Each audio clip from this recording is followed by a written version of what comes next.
चार आंखों में है और फिर भी हम सब संविधान को मानते हुए कितनी शांति से, यानी ट्रैफिक भी हमारी बराबर से चल रहा है।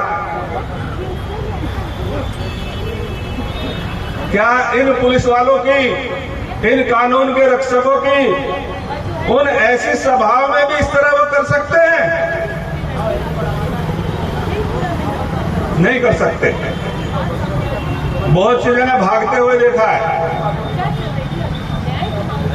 लेकिन ये शालीनता, ये सज्जनता, ये तब तक तो ठीक है जब तक हम सुरक्षित हैं।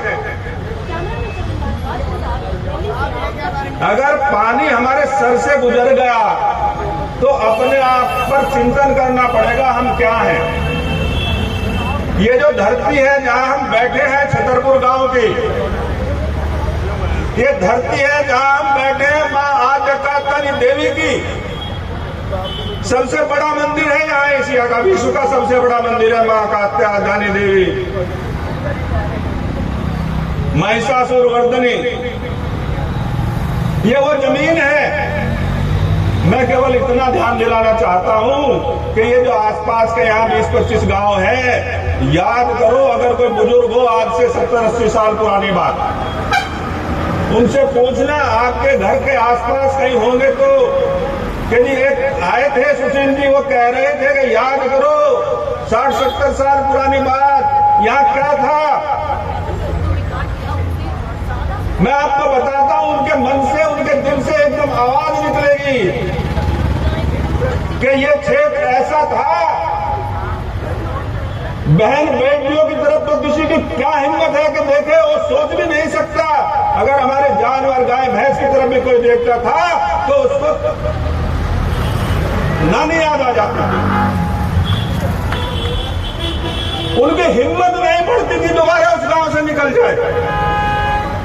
और अगर ऐसा आपको लगता है, हम उस जगह के निवासी हैं जहां किसी को मारने पीटने की जरूरत नहीं होती थी, केवल आंखें करेंगे भर से पूरा सुख शांति गांव में रहती थी।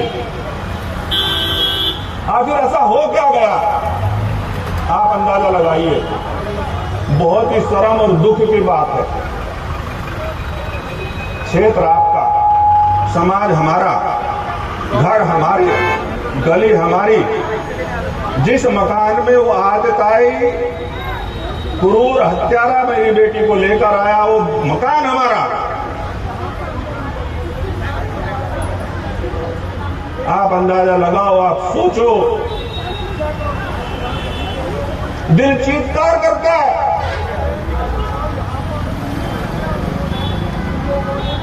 ऐसा हो कैसे गया?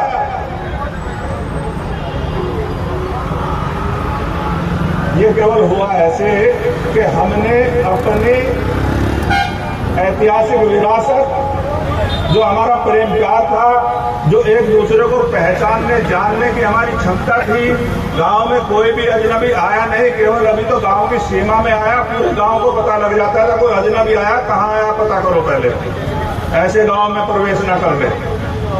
अपने उस व्यवस्थाओं को, उस भाईचारे को, वो जो हमारा कुटुंब का आपस में उठना बैठना जानना पहचानना था, उसको पहचानो। ठीक है, सरकार ने, संविधान ने कानून बनाया है कि भाई किराएदारों का आप जानकारी पुलिस को दो ताकि गलत आदमी ना आए। लेकिन वो जानकारी मेरे समाज में इस तरह की व्यवस्था पहले से थी। इन सबको पहचानिए, अपने गांव की असमत को पहचानिए, अपनी जमीन की असमत को पहचानिए। किसी की हिम्मत नहीं होगी कि वो हमारे घर की तरफ, बहू बेटी की तरफ, किसी की तरफ भी आंख उठाकर देख पाए। मैं आपको अनावश्यक रूप से कोई गुस्सा दिलाना नहीं चाहता, लेकिन अगर ऐसी स्थिति ठीक विपरीत होती तो क्या वहां से बचकर आ सकता था कोई इंसान?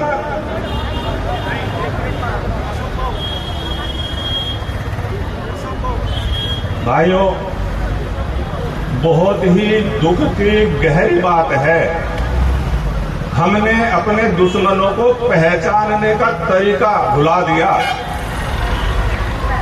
दुश्मन पहचानिए, जरूरी नहीं वो किसी दूसरी पूजा पद्धति अपनाता हो तो ही दुश्मन हो।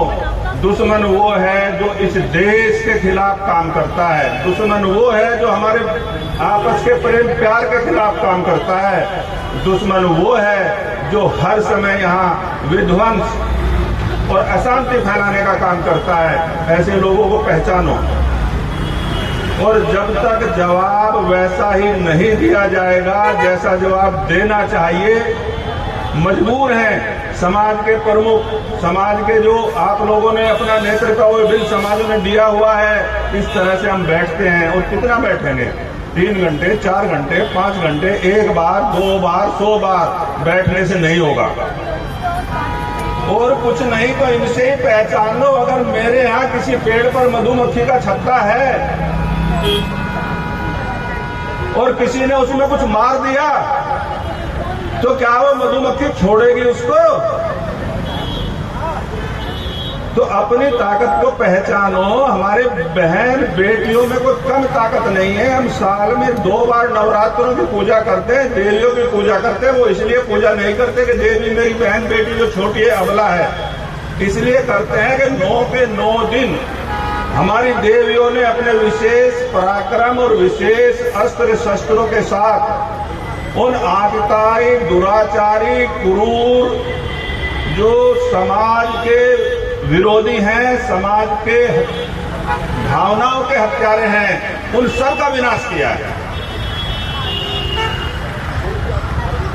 तो अपने इस क्षेत्र के छतरपुर मंदिर, महाराजा कात्यायनी देवी मंदिर, छतरपुर गांव की गरिमा और जो गांव का जो एक बल है और आसपास के जो 20-25 गांव हैं उनका जो बल है वो सब एकत्र करके ऐसा हमें करना चाहिए कि किसी की हिम्मत ना पड़े कि आगे से कोई ऐसा कर सके। और अगर कर दिया तो मधुमक्खी की तरह छोड़ना नहीं है उसका पीछा कभी तक भी। मैं अपनी बात